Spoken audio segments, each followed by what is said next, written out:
Hi mga kaibon, magandang umaga sa atin lahat. Ngayon meron tayo ditong hawak na sweater bulik.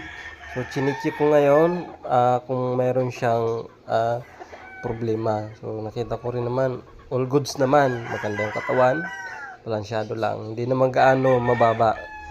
Tamang-tama lang yung taas niya. Hindi naman gaano malaki. So maraming makakalaban to dyan sa sabungan. Although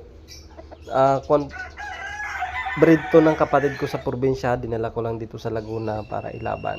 So banderado din siya. Kaso medyo bata pa ito, hindi pa pwede ilaban. Siguro makalipas ng mga 2 buwan, 3, pwede na natin yan. So siguro mga nasa 7 months pa lang siya ngayon. Wala na rin naman inaayawan.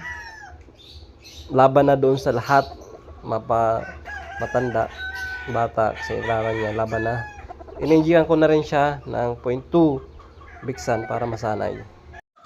Ang pangalawa naman natin na hawak, bulik din, magkapatid sila, banderado. So pagkakaiba lang ito doon sa unang hawak natin, white legs siya.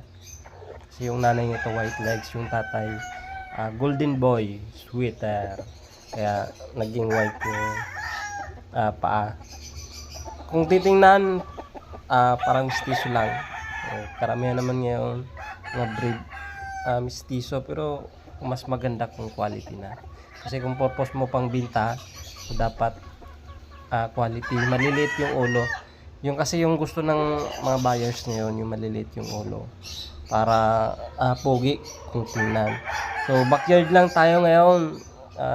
Konting panahon pa, baka manalo tayo sa buhay. So magkaroon tayo ng farm. Wala naman masama na mangarap. Tasan mo yung pangarap mo, libre naman yan.